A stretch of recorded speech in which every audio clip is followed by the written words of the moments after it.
Hey there YouTube, this is SGM4306 and I've been busy all year because this is my my senior year and I just completed my degree, so my roommate moved out unfortunately, but I have another episode for you. He left his old Zenith. It's a black and white CRT TV. I forget when the date code is.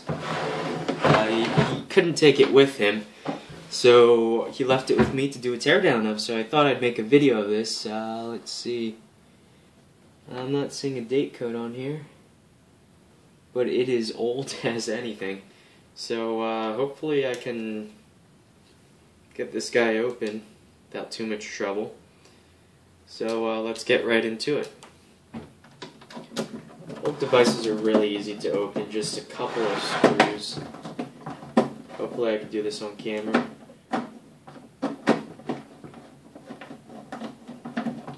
This guy is real rusty and old, but it still actually does work. Make sure if you're opening up a TV like this, an old CRT one, that you let it discharge for quite a while, because the voltages are actually pretty dangerous in these guys. So let's see, 2 more screws on the bottom here, if I can get to them. Actually, someone I think was throwing this out, and that's how he got it.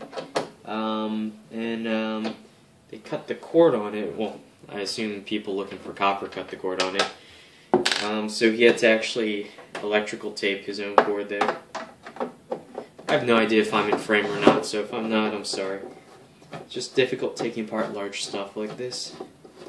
But this will be interesting to see how it's constructed, seeing as this is old as well, anything. And there we go. Yeah, 4 screws. Comes right off, and you can see all that dust. Yeah, I'm gonna have to like wash my hands with acid or something afterwards. Ooh, you do not see this often, but you see right in there. There's a sort of diagram of the internals, and they label a lot of the parts. You never see that anymore nowadays. Because back then, you know, you were kind of able to still repair these things. You get a close-up shot of that. That's really cool. This diagram may differ from the actual circuit.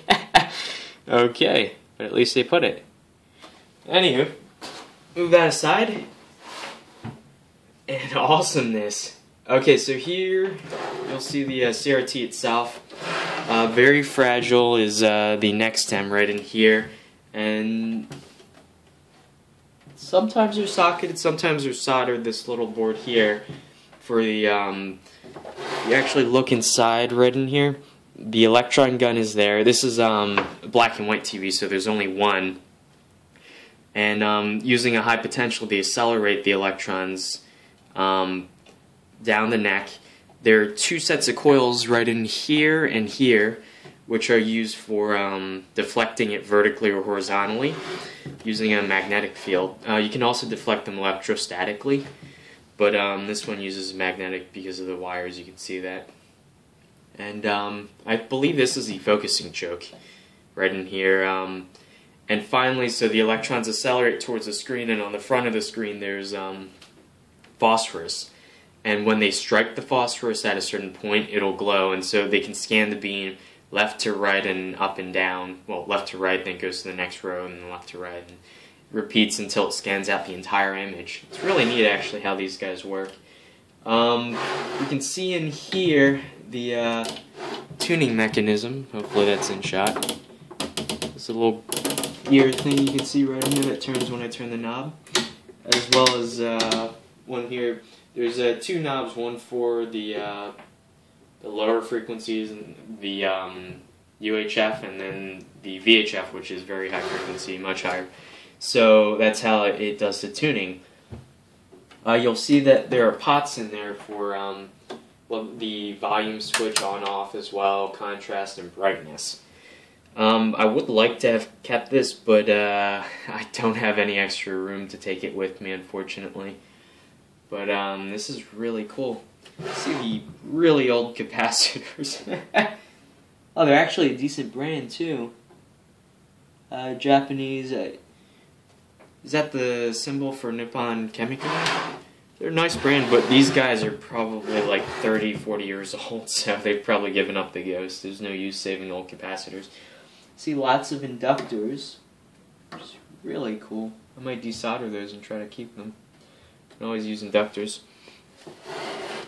This guy right in here is the flyback transformer. You'll notice there's a high voltage lead going from here to the outer shell, and that's what is used to electrify that so it can accelerate the electrons towards the screen. And so this guy is where the danger comes in. This is usually just a transformer that takes a lower voltage and generates, some tubes require somewhere upwards of like a couple thousand volts. So that's the job of this guy. It's just essentially a AC transformer, essentially, albeit a very high voltage one.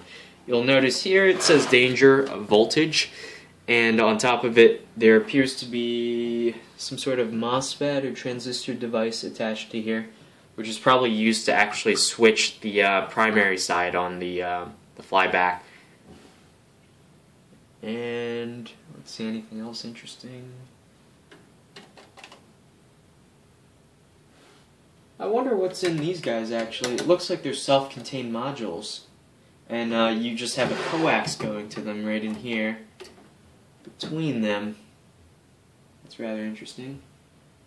And on the input side, the antennas just look like some caps right in there. So, other than that, the speakers right down here, 32 ohms, 0.7 watts. Zenith branded, and the tube itself, which is bolted in with several screws. Then there's a warning sticker on the side here that says something to the effect of, it's hard to read, but X-ray precaution. Yeah, so you certainly wouldn't want to fire this up while it was open. Yeah, so let me see if I can get in there a little bit deeper. I'll be right back. I've been looking around this more. The tube was luckily socketed, and you'll see the evacuation stem right in here, which is where they draw the vacuum out of.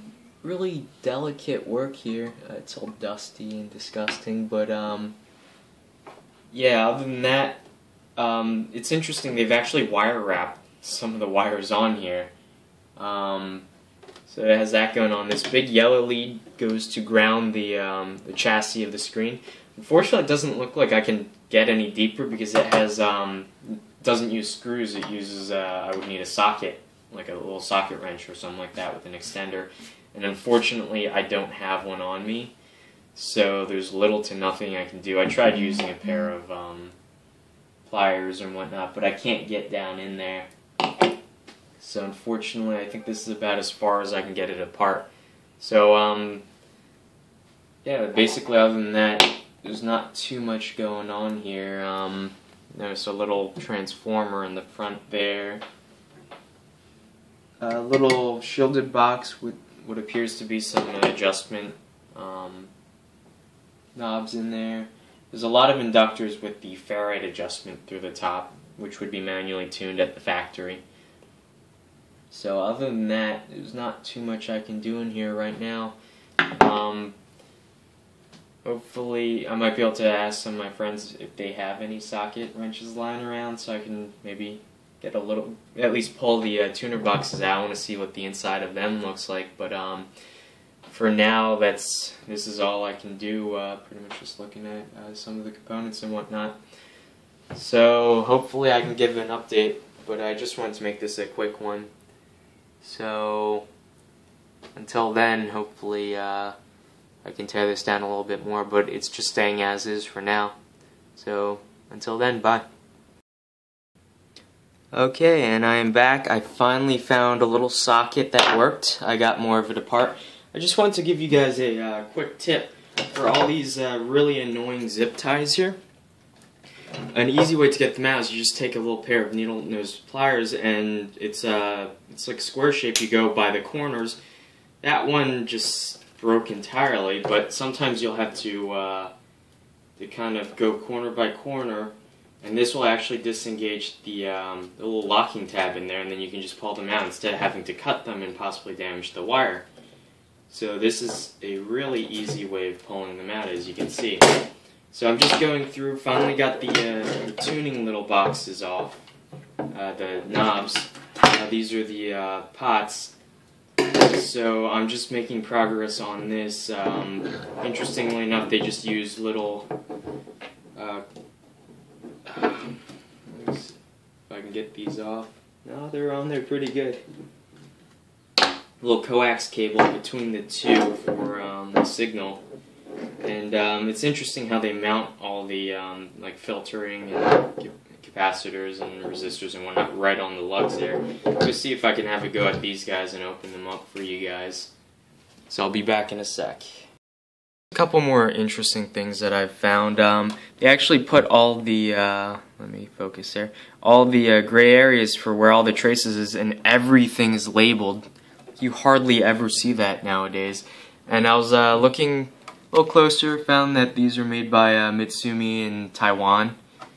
There's the model number for the tube itself, interesting enough, and the tube has built-in X-ray and implosion protection. Nice little warning there. And I was looking rather close at this, let's see there, this label here, and they go through and they explain everything. That transistor is for the horizontal driver. You'll notice the audio output transformer there, the output amplifier. Auto driver there. Let's see what else.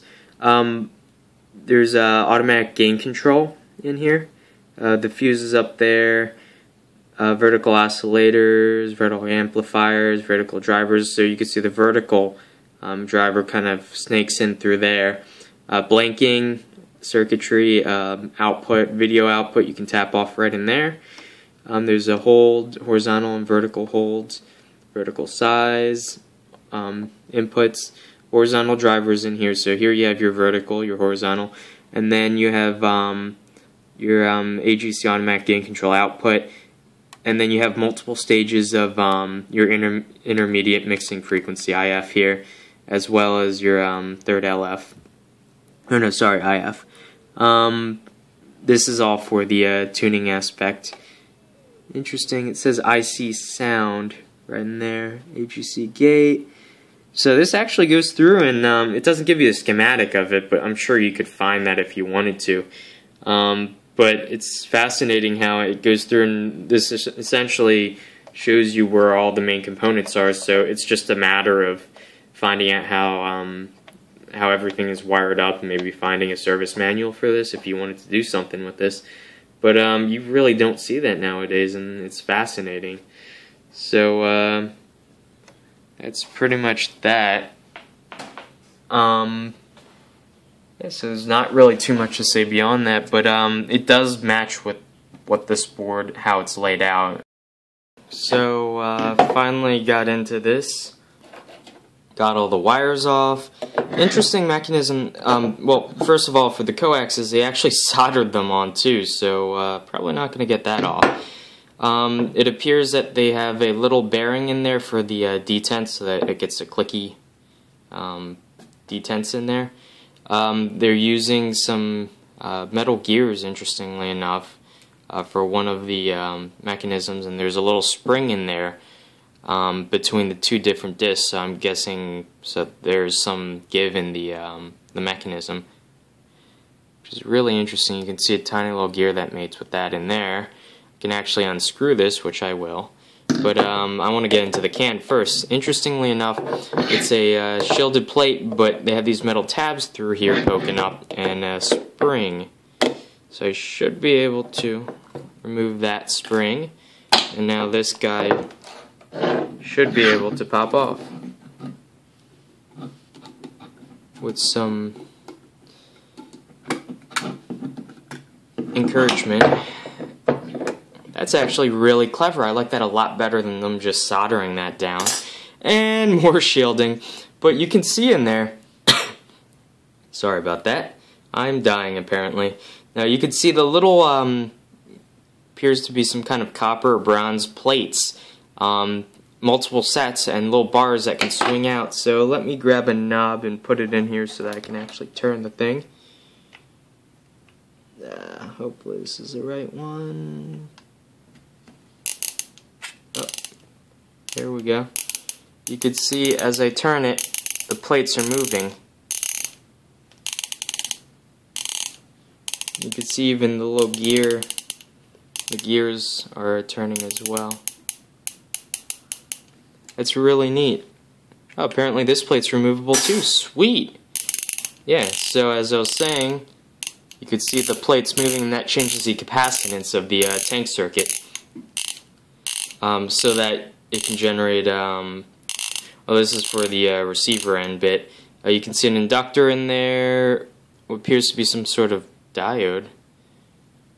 Possibly some sort of envelope detector or something like that. A little transistor, cap resistance, probably for some sort of preamp. And this heavy-duty connector here, which there was a mating connector going to the main board, is probably for the signal. But look at the construction of that. That's beautiful. So let's see if we can actually get this mechanism maybe off. It looks like I'm gonna need to unscrew this to pull this collar off. Otherwise, I might be able to get to that. Or not.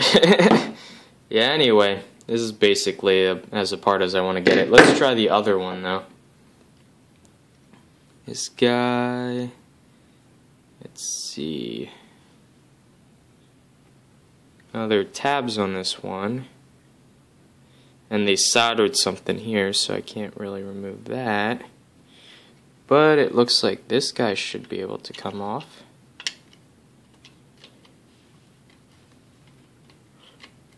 I don't really care about saving the shielding, so I'm just going to be a little rough with it. There we go.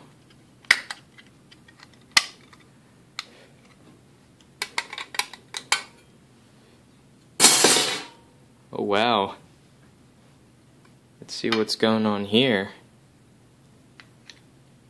I've always been fascinated by radio frequency stuff. Never really... Damn it. Maybe this is the wrong size one. But I haven't really studied too much. I've taken some basic level communications courses, so I just have a basic understanding of like AM, FM detection schemes and whatnot. But here you have an interesting little disc with all the contacts on there, and there's a wipe set of wipe fingers on there for switching between them. And as you can see, as I'm turning this, interestingly enough, they mounted all the the inductor. I'm guessing it's like an array of inductors on the disc that actually rotates with the whole thing, which is actually really, really interesting. Oh, and there's you can see on the back there are little blobs of metal contacts and then wipe fingers, so that they switch between different sets of inductances. Yeah, because that's all that's on those little wafer boards. And there's some more inductors in there too. So yeah, and it looks like even there are these little like screw heads in there that can be adjusted. So I'm guessing they have, like, as the metal goes in or down, you can tune the resonance of the inductors. And once again, they use some sort of bearing on here for the actual detent mechanism. It's actually really ingenious. And the axle is held in by a little spring there. And what's this guy? Just some more caps. And ooh, on the bottom here, many more caps. An active device with some sort of weird heat sink on here. It's just like a piece of sheet metal that's been folded over it. That's, I've never seen that before. Let's see if we can get that off. Preferably without destroying it.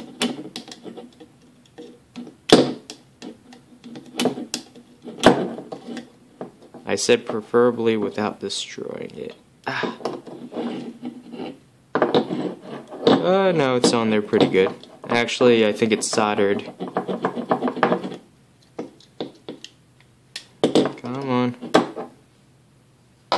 Yeah, there's a little solder tab on the back. That's interesting. So this was just to heatsink that active device. It's just bent into the shape. There. Right over this little guy here, which is a Motorola 1272. I must be dissipating some power there. But yeah. So, let's see. I want to get all this guy off and look at the underside of the board. So I'll be back when I get through more of that. Interesting. I just realized that there's a little cam mechanism. When you turn this, it pulls this little wheel in there. As I said, you can tune the tiny, they're like little tiny knobs or screws or something that you can tune in and out. If you see, as I'm turning the inner ring, not the outer one, you can see it's actually turning that little guy right in there. Which is really cool, actually. So that's what that mechanism does. Interesting things I found on the collar socket for the tube. There's these really tiny little focus. Let me get this to. Can you? There we go. So these little tiny, almost look like some sort of thermocouple, but it's just 2 copper wires and then some insulative material wrapped around them, and then the ends are just pointed out like that. I think these are actually, if there's a surge or something in the voltage, the high voltage going to here, instead of going through the tube and possibly damaging something, I think this is so that they'll just, it'll arc right across that tiny little gap there, and it'll just, these are like safety devices essentially, which is really interesting. I've never seen that sort of thing, so I shall continue delving deeper. 2 interesting things I've been able to do. I pulled off the deflection yoke, and it's just essentially electromagnets using just copper wire that are arranged in such a way that you can deflect vertically and horizontally. And the pattern's really interesting, actually, the way it's done. And once you get that off, there's some tape, peeled that off, and okay, you move. Let me see, focus sesame. Come on. Okay, you can see the focusing mechanism for the beam. I believe it's done electrostatically, and it focuses the beam into a fine point before it is accelerated, or while it's being accelerated towards the front of the screen. And you can see there's like the silverish conductive paint that they coat the entire inside with, so that they could charge this very large positively, such that the electrons are attracted towards it. Yep, so pretty much done the teardown here. I removed the power transistor on here. Here's apparently the audio amplifier in the output stage. There's just a little 3-pin, probably just a transistor for the preamp there. There's only one IC in this entire thing, and it's that little guy right in there. Focus. There we go. Everything's all dusty and disgusting. And yeah, other than that, there's this interesting little part right in here. It's marked Zenith. It looks like some sort of custom thin film resistor sort of thing. It's a single inline package. So that was pretty interesting there. Other than that, plenty of discrete components. So let's look at the underside of it. And something fell off. Not too interesting. Probably reflow soldered, it looks like. I don't think this is that old.